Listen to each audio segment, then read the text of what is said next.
Alors bonjour les gars et bienvenue sur cette nouvelle vidéo. Alors comment vous allez? J'avais un sujet un peu brûlant aujourd'hui. D'ailleurs vous voyez comment je me mouille les lèvres. C'est que c'est un sujet vraiment qui me brûle et qui me préoccupe vraiment. Alors en tant que pur panafricain, en tant que panafricain convaincu, en tant que personne qui pense que l'autodétermination de l'Afrique ne viendra que de nous et de nous seuls, j'aurais un avis un peu contradictoire par rapport à un certain courant. Je vais parler ici de la préoccupation qui concerne le vaccin du coronavirus et des Africains. J'estime que nous sommes un peu, je ne sais pas pour les autres panafricains, mais j'ai bien l'impression que nous sommes tombés un peu dans une forme on voit un peu trop le mal partout. Je ne sais pas si peut-être moi j'exagère ou je suis peut-être naïf, mais j'estime qu'on voit le mal un peu partout. Et s'il fallait vraiment aller dans cette vision-là, je ne suis pas sûr qu'on devait s'en sortir. Alors je vais essayer de m'expliquer. Mais avant, je vais vous demander deux choses. De rapidement vous abonner à la chaîne et voilà, de liker la vidéo pour que nous soyons vus par tout le monde. Mais on va respecter les règles de l'art, non? Allez, générique.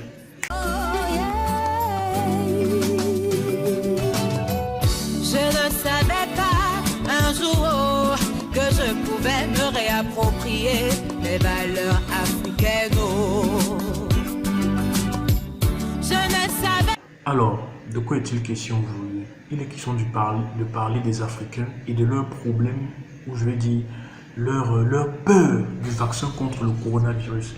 Alors, moi en tant que panafricain convaincu, en tant que Kamit, ingénieur Kamit, nous sommes dans la chaîne quoi.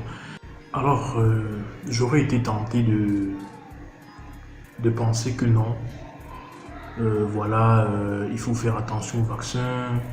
Les Occidentaux, ils veulent nous exterminer, ils veulent ils veulent en finir avec nous, ils veulent nos matières premières, ils veulent notre sous-sol, ils veulent nos biens, ils veulent finir avec les Africains quoi, et profiter de tout ça en fait.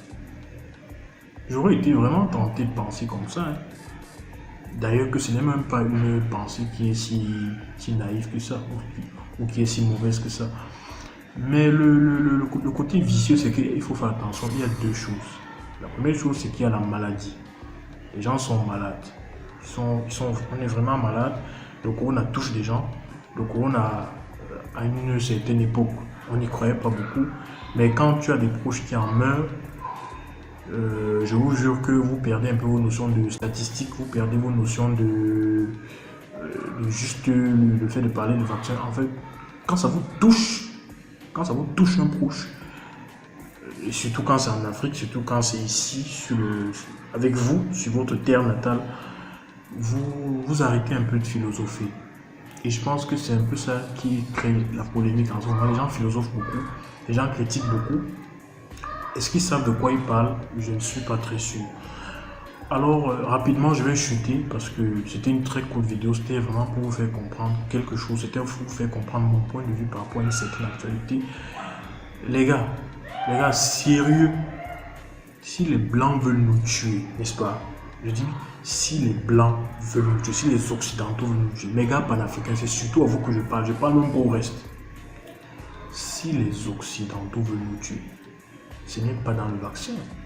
Ce n'est pas en criant sur tous les médias que le nouveau vaccin est sorti. Je veux dire, on connaît les Occidentaux, les gars, quand même. On a fait 400 ans d'esclavage. On connaît un peu le procédé. Ce n'est pas... Ils n'utilisent jamais des process aussi, on va dire, que tout le monde peut voir comme ça, exposé au grand jour. C'est pas un vaccin qu'ils vont utiliser pour nous exterminer, les gars. Je suis désolé. Non, je pense qu'on n'a pas assez bien mûri la réflexion à ce niveau. C'est pas par le vaccin qu'ils vont nous tuer. Parce que si c'est peut-être par un procédé qu'ils allaient nous exterminer, ça ne se saurait pas dans tous les médias, dans toutes les presses. On n'en parlerait pas sur tous les réseaux. Non. C'est vrai, on va se dire aujourd'hui à l'été ici. Peut-être que ils peuvent plus agir comme ils agissaient avant. Oui, je suis d'accord. Mais avant que plus la technologie avance, plus aussi leurs mesures de communication avancent.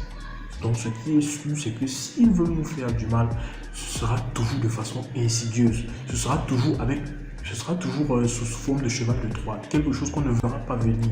On verra venir seulement la chose lorsqu'elle sera déjà sur nous. Alors si les Blancs veulent nous finir, les gars, il y a l'alcool, les gars. Ils sont sérieux. Il y a la bière. Les Africains consomment l'alcool. Et 90% de l'alcool que nous consommons est importé, les gars. Ils sont sérieux. Vous pensez que si les Blancs, si les brasseries, si Guinness, ces gens voulaient en finir avec nous, vous pensez qu'il ne suffirait pas qu'ils mettent quelque chose dans la boisson et on n'en parlerait plus? Vous pensez sérieusement qu'un pays comme le Cameroun, où on dit qu'on est capable de boire la moitié, ou je ne sais pas, l'équivalent d'un fleuve, vous pensez que s'ils mettaient juste une goutte d'une substance nocive dans cette boisson-là, le Cameroun ne serait pas vidé de toute sa jeunesse, ou presque même de tous ses habitants? Ils sont sérieux? Tout est importé en Afrique, les gars. Je suis d'accord qu'on veut l'autodétermination et tout le reste, mais soyons quand même sûrs qu'il faut savoir sur quel levier on joue, sur quel levier activer. Parce que là, on ne peut pas me parler de vaccin pour nous tuer. C'est un peu trop, je pense pas.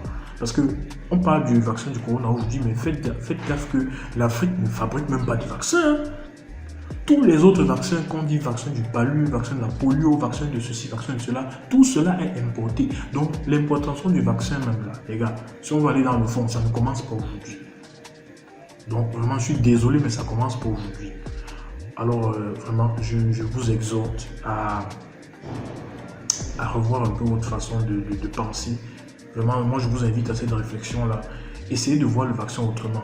Moi je me dis qu'à la limite, peut-être c'est un vaccin qui n'aura peut-être pas l'effet escompté. Mais je doute sincèrement que ce soit par ce procédé qui veut nous exterminer. Parce qu'il y a l'alcool. Il y a les autres vaccins. On dit vaccin polio, vaccin du palu. Il y a ces vaccins-là qui sont tout autant importés que tous les autres. Il y a, je sais pas, on importe la nourriture, on importe le riz, on importe ceci, on importe même ce qu'on aurait pu cultiver ici. Si les Occidentaux voulaient en finir avec nous, les gars, je suis désolé, il y a longtemps qu'on n'en parlerait plus, parce qu'on ne serait même plus là pour en parler. Donc, je veux rapidement chuter sur ce point en disant que voyons le vaccin autrement. Le vaccin touche des gens, le vaccin en a touché dans ma famille, le vaccin en a touché dans d'autres familles, des gens en témoignent un peu partout. Je ne sais pas pour vous, mais moi j'ai l'impression que cette nouvelle vague de Covid fait un peu trop de mal. Elle est un peu plus vicieuse que la première. Et à contrario de la première vague, on y croit moins. Peut-être à la première vague, on en faisait un peu trop, mais ce n'était pas vraiment ça. Mais cette vague-ci, l'effet inverse s'est produit. Maintenant, on y croit moins, mais j'ai l'impression qu'elle est un peu plus nocive. Les gens font moins attention. On est serré dans les taxis, on bâche sur les motos, etc. On se lave plus trop les mains, on se serre, on se fait les bises, etc. Vraiment, moi, je vous propose, je vous exhorte de faire gaffe. Faites gaffe. Vous pouvez continuer à polémiquer sur le vaccin, mais moi, je voulais juste attirer votre attention sur le fait que si c'était par ce procédé qu'on doit en finir, on doit en finir avec nous. Donc, si vous avez les moyens, ou si vous avez la possibilité, allez vous faire vacciner. Sérieux, moi c'est mon petit mot d'aujourd'hui. Donc voilà, portez-vous bien les gars. Allez vous abonner à la chaîne si vous aimez le contenu. Je ferai la deuxième partie de la première vidéo concernant l'ambiguïté au niveau des traditions africaines. Elle est en cours de préparation. Je suis en train de monter ça doucement. Et aussi, vous savez, je suis le promoteur d'une plateforme d'apprentissage de langue africaine. Alors, donc je vous exhorte à faire un tour sur la plateforme. Ça s'appelle metchoup.com. Vous tapez metchoup.com, metchoup.com. Vous allez découvrir tout ce qu'on propose aux Africains et aux Afro-descendants pour apprendre un peu plus sur leur langue, sur leur culture, sur leur histoire. Voilà, vous connaissez mon combat, vous savez ce que je prône. Et je terminerai par le fait que demain à 14h sur Skype, nous avons un talk. Ah les gars, je suis trop content. On a un talk sur lequel on va échanger entre promoteurs de langue africaine. Ce sera délicieux. Je vous invite, je mettrai le lien dans la description pour que vous puissiez participer. Alors je vous remercie et continuez à réfléchir les gars. Mes amis panafricains, faites gaffe. Ne nous laissons pas entourlouper. Allez, au tep à tout le monde.